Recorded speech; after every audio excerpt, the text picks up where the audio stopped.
Kaka-scroll mo, nakarating ka na naman sa page ko. Sandali, ito nga pala, ipapakita ko lang sa iyo yung daing ko, Red Sea Bream. Hindi ko na na-video kanina sa pagdaing. Kasi nga, nakalimutan ko pala, content creator man daw tayo. Yan yung binabaran ko is tubig dagat yan, nilagyan ko ng asin. Tapos, ibabad natin yan dyan, kunin natin bukas ng umaga. And then, after natin makuha, isugasan natin. Ayan, tinakpan ko na at gagamitan natin ng magic bulaga, umaga na. So, ayan guys, is buksan na natin yan.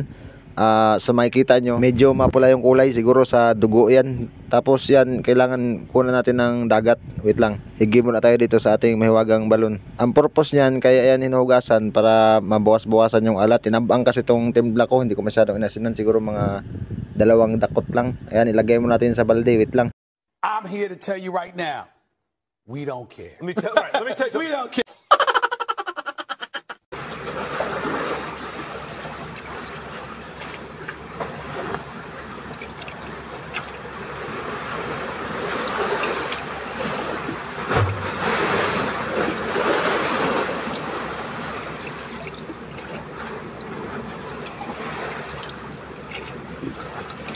And ayun na nga, malapit na matapos and mag-proceed na tayo sa next step. Let's go!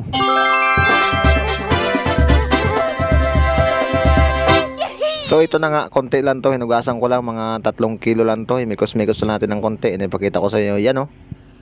Fresh na fresh.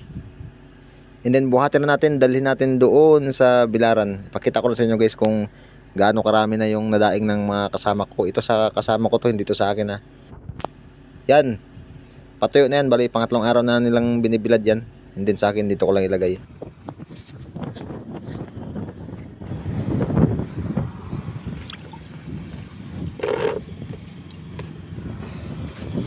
Yan, diretso na natin ibuhos na lang para hindi na tayo magsalin-salin. And then next is ilatag na natin. Wait lang, bakit ang likot ng camera kasi? Saglit lang, hanapin muna natin yung medyo maganda na angle, yung hindi nakakaduling. Yan, medyo okay na. Kunti lang yung tignan kasi nag-bend dyan sa ilalim, pero mga 3 kilo yan. Then simulan na natin dito and skip na natin. Siyempre, alangan isa-isahin pa natin to, di ba? Tapos lagay muna natin yung camera doon sa medyo malayo para makita nyo yung kagapuhan ko. Huy! Bali, gawan ko na lang to ng pangalawang video kung paano yung process mula sa simula, paghuli, pagkaliskis, pagbiak, pagtanggal ng bituka, tapos pagbabad na sa asin, tapos hanggang pagbilad, hanggang matuyo.